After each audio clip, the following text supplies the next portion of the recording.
Hello, team, and welcome back to the Learning Future podcast. It's been quite a while since actually we released one of our conversations with these amazing educators from around the world. And so, what I wanted to do in this episode is, I guess, just a bit of a retrospective, a bit of a reflection on season 7, which we entitled Education Transformed, and a bit of a look forward into what we're going to release for season 8. And we have, again, some absolutely phenomenal educators, designers, innovators, thinkers, leaders that will contribute their perspective on what might be needed for us to truly enable a human-centered, thriving environment for our learners all over the world. And so just to go back a bit into season 7, and this was a fantastic collaboration actually with the international think tank Salzburg Global Seminar, of which I am a fellow multiple times, and it is an incredible organization set up in 1947 to try to bridge divides, to enable leadership, and to in some ways reconstruct the intellectual architecture of Europe post-World War II. And it's work they continue to do in connecting people all over the world. And it was for that reason that we actually began season 7 with Dominic Regester, who is the director of the Center for Education Transformation at Salzburg Global Seminar. And Dominic is one of those wonderful, wonderful human beings who is in some ways so astute and so considered. And he has just the most beautiful British accent as well. And he's also a dear friend of mine. And so Dominic kind of set the scene for where we are in terms of the transformation of education, not the improvement of an old model, not trying to fix what's broken, but actually how do we consider all the aspects of what education is, take them apart, and then put them back together to actually end up with something that is different, not just at a surface level, but different at a level of depth. And so Dominic really surveyed the scene, and he has a wonderful vantage point there. The United Nations actually ran a Transforming Education Summit in 2022, and that was a fantastic moment because it really put education onto the agenda post-COVID. And again, Dominic was involved in a number of events that I saw there as well. So that was kind of where we started. And then, there are 20 episodes in this season, and they're all pretty remarkable and different in me just going back and looking at them all. Be it speaking to the director of the Mahatma Gandhi Institute for Education, Peace and Sustainable Development, a wonderful man called Dr. Anantha Duriyappa. And he spoke about the power of cognition as an economist. He also talked about the kind of Kahneman work of System 1 and System 2, thinking fast, thinking slow, especially because their work really is centralized on social and emotional learning and how that becomes imbued into education systems. A fantastic episode. After that, we spoke with two fantastic leaders, I think, at the forefront of kind of the role that technologies can play in humanizing education, and that's our friends John Goodwin, who's the chair of the Learning Economy Foundation, and Chris Purifoy, who's their CEO. And again, they spoke a lot about this idea of what a learning economy is and how we are moving into this space where it's no longer about a single institution. It's really about these transferable credentials, and how do you have effectively a passport that you can take with you and that you can enhance across a life of learning. I mean, really profound conversation with those two. After that, we spoke with Gavin Dykes, who's a wonderful educator and now contributes to the Education World Forum, which is the event that gets the most education ministers to attend in the world. And again, he spoke a lot about how we work together, funnily enough, how we collaborate. And again, that's the core of some of these global pacts, be it on climate and net zero, i.e. the Paris Accord, or be it on biodiversity, the Vancouver Accord. How do we actually look at the future we want and then try to work together to bring it about? Really some fantastic high-level global work from Gavin. And then we spoke to one of my favorite Australians, Professor Frank Oberclade. He's a pediatrician and a public health expert. And he's just, again, if you've listened to this episode, and what we've titled it Centering Child Wellbeing, because he's been involved for a long period of time, of course, at a clinical level, but now much more about how do we as a system, as an education system, collection of schools, a single school, how do we center well-being? What does it actually look like? And he spoke really clearly about some of the fantastic work happening in the state of Victoria here in Australia, where they've put in place these mental health and well-being liaison roles in schools across Victoria. It's a $200 million project now to scale this out across the state. And they're seeing some wonderful impact of that project. After that, we went back to the US and spoke to Tom Vander Ark. And Tom is one of those wonderful educationalists that I'm sure some of you have, hopefully many of you have heard about. He runs an organization called Getting Smart with a great team there. And he's just really been involved at this kind of at the education innovation level for many, many years, actually, starting at Gates Foundation and moving across a whole suite of different organizations. We had a really good chat about artificial intelligence in education, like, again, ikigai, the role of passion and purpose in learning. What's interesting about that is that that's probably 12 months old. And so now it's ancient history when it comes to AI. Or maybe it's 9 months old. In any case, it's just this, we've really seen such a transformation. The pace of change is just so immense. And so that's, some interesting reflections from Tom and my conversation there, which was co-hosted as well on the Getting Smart podcast. We then spoke to Dr. Ann Nock, a wonderful colleague of mine and our director of leadership and culture and strategy and culture here at the Learning Future. She spoke a lot about her PhD and her deep dive into complexity theory and how when we think about learning, it should be considered an emergent phenomenon. And that ultimately schools of the future, just like the great schools and environments of today, people are deeply collaborative. They do things in teams. There is no such thing as one teacher, one classroom. There's ultimately teaching teams. There's different groups that emerge and then kind of devolve as they need to. Yeah, really interesting when you think about creating innovative learning environments, which again has been part of her core work and things I'm very lucky to learn from her and with her as we travel about the world. After that, some really, actually, 3 people in a row, all that had very clear themes. Franco Mosso, who's from Enseña Peru, which is Teach for Peru, is a co-founder there. He's doing this wonderful work with young people across the country of Peru. And the way that he frames it in this podcast episode that we did together is that what would it look like if we had a whole country of young Malalas? You know, if we had change makers at every single level, the young people that were effectively looking at what was possible and acting. And I'm getting goosebumps talking about this, friends, because, you know, Franco is one of these people that is just so inspired and is actually, in my view, changing the trajectory of his country of Peru, which is a beautiful part of the world. And also has many challenges, like many other places. So really beautiful, this piece around agency in particular. And after Franco, we talked to Romana Sheikh. He's doing some incredible work across the subcontinent in Southern Asia. And again, if we always talk about change is needed and we have to change. But Romana, again, deeply spiritual and I think insightful human being and a wonderful leader, young leader, talked about how self-transformation is required for systemic change. And so the inner world meeting the outer world, you know, the self-leadership meeting the leadership of others and of organizations, that inside-out model of leadership. Really wonderful thinking about that. And then we also spoke with Eloise Haler and Alia Irabayor for a joint podcast, which was wonderful because Alia is one of these people as a young person who's really just kind of, I remember being in a session she ran at the UN GA last year. It was just fantastic to see young people taking kind of these leadership roles and saying, actually, we want education to be different. And we're not going to wait for, in some cases, people like me and like teachers and principals and school boards and departments to act. We are going to be very vocal about the world that we want. It's a wonderful conversation about co-generational design and intergenerational design.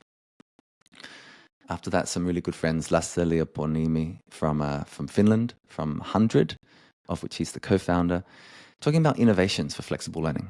You know, 100 is a great org, if you haven't seen it before, that maps the education innovation landscape.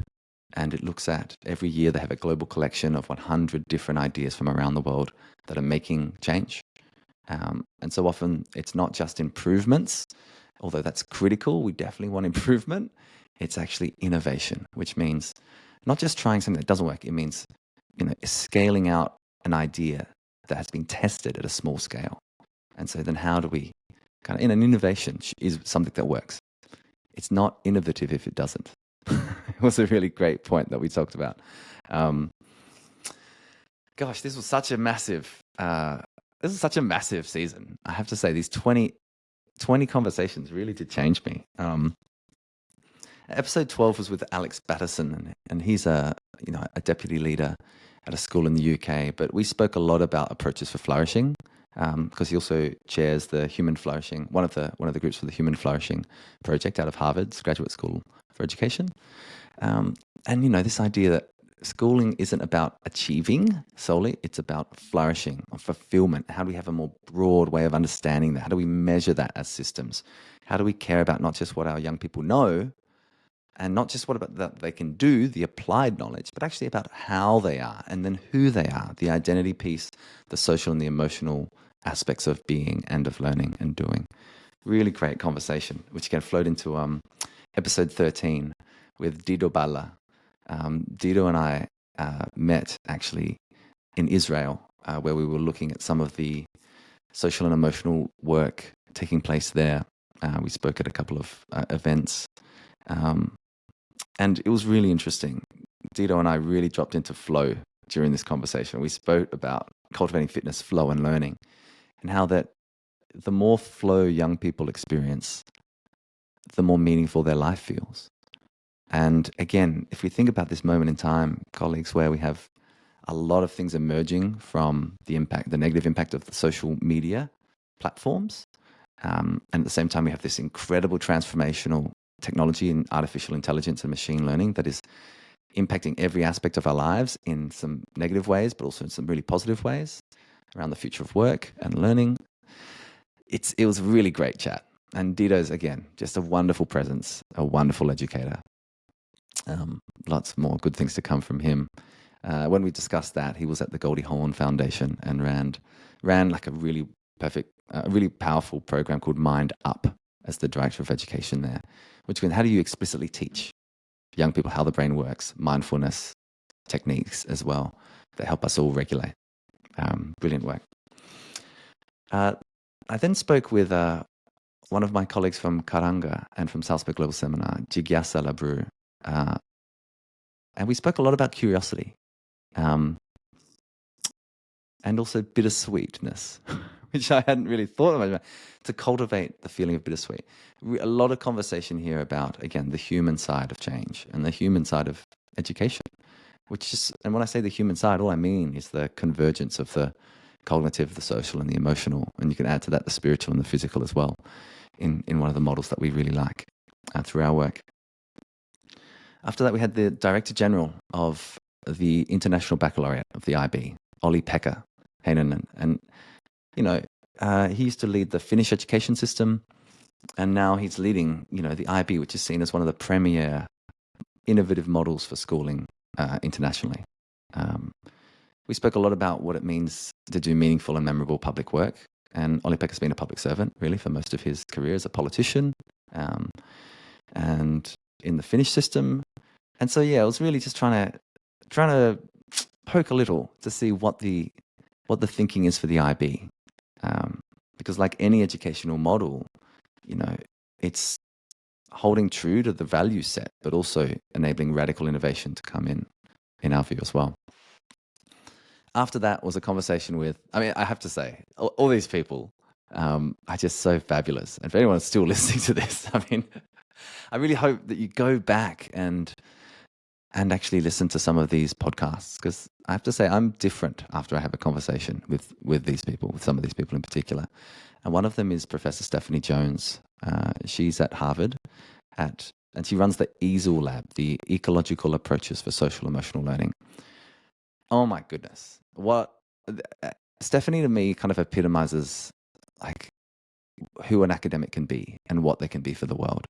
She's so deeply humble, so deeply astute, and so on mission, and yet the way she, there's no this is what we have to do. It's just there's so much deep inquiry and curiosity in Stephanie, in the way that Stephanie speaks and considers her work. And a lot of that work really is, again, about how do you position social and emotional learning so that it supports cognitive learning and ultimately well-being and ultimately academic achievement. And there's 30 years of research now that shows the clear link between social emotional learning and academic outcomes, as well as social emotional learning and life outcomes. And so I often wonder,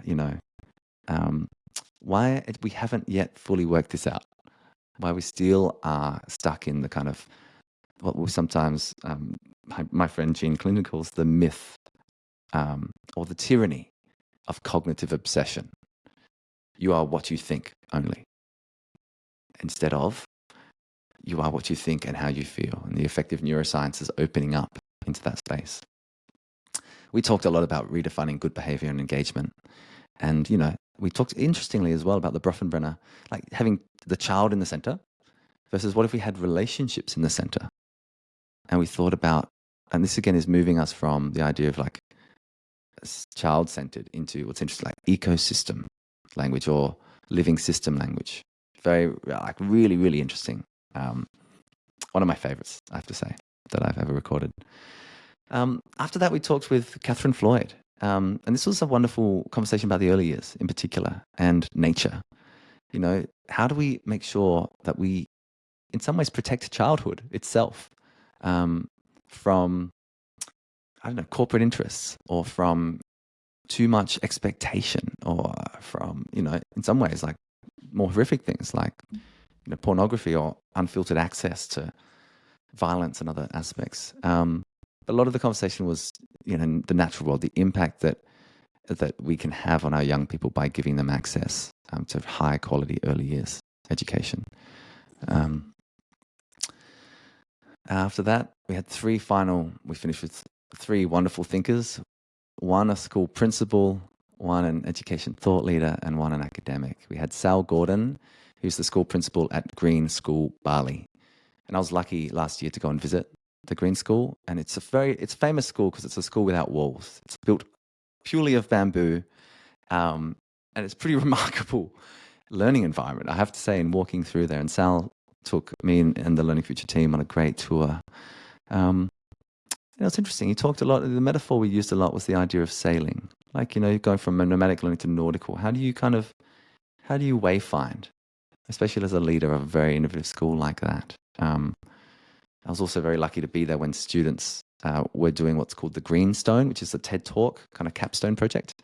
And goodness me, sometimes it's easy to feel a bit despondent when you look at the world around us. But young people, if you really speak to them about what they want, as I saw there from some of these leaders of this school, just deeply inspiring when given agency, which is a big theme at that school. Then we spoke with Dylan William, a Welshman and a very famous educationalist. He's really the world expert on formative assessment. But again, our conversation was absolutely about AI in this instance, because both he and I are paying a lot of attention to how it's going to impact learning, schooling, and the workforce, let alone every other part of society, because it really is a general purpose technology, in my view, which means it will impact everything about our world. It already is. And yeah, we spoke a lot about fulfillment and AI and how it might be deployed, actually. So, gosh, wouldn't it be nice to be a teacher and not have to go through and do marking, most nights a week? I remember my time in a classroom and as a principal of a school. I remember my mum always marking as a teacher herself. I went for a coffee on the weekend and there was a teacher sitting next to me with her science marking, on a Saturday. And so there's just something about like how these tools might be able to do kind of more lower order pieces of work for teachers, how the intelligent tutoring systems actually also come online and what their role might be there too. Dylan, it doesn't pull any punches. He's really to the point. Yeah, I like his energy a lot. And finally, we finished Education Transformed, Season 7 of the Learning Future podcast, amazingly. Episode 20 with Ryder De La Loya. And he talked a lot about compassion in learning. He leads what's called the C learning, which is the social, emotional, and ethical learning, which is interestingly like the model that's been endorsed by the Dalai Lama. And it's interesting because it brings in the ethics piece. It's not just social and emotional for the individual. It's really about the collective. Again, a beautiful conversation, just a really human conversation about the difference between maybe schooling and learning. And what we are trying to enable is really powerful, multidimensional learning that both celebrates and prepares young people for tomorrow's world. But at the same time, how do we come together and make sure that these are environments that are really deeply founded in compassion? Yeah, it's a beautiful, beautiful close to our series of Education Transformed here at the Learning Future podcast. So that's my retrospective of season 7.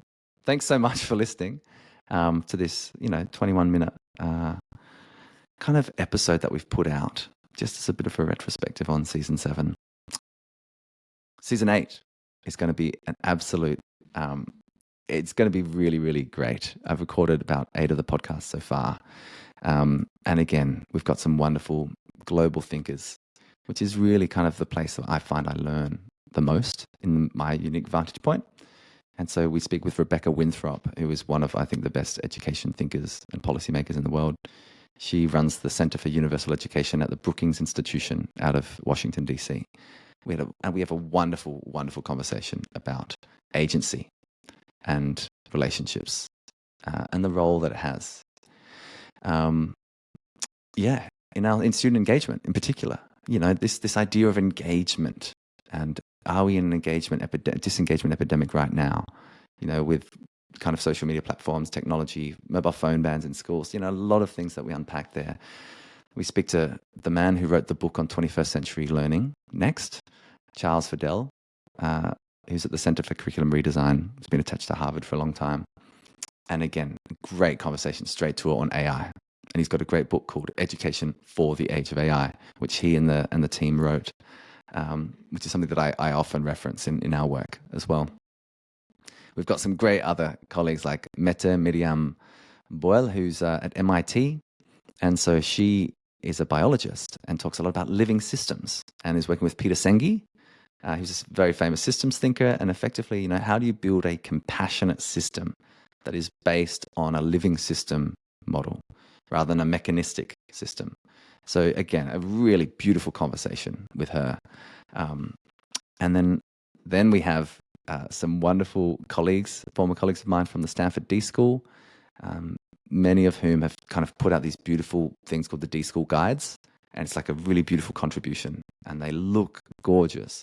And so they all talk on slightly different things. And so I'm really excited for that. We've got 5 of them. And that completes our whole series on the Stanford D School team and some of the more recent thinking that's been coming out of what is, I think, the most innovative creative environment that I've been lucky to be a part of. So that is what season 8 has in store for all of you and for me.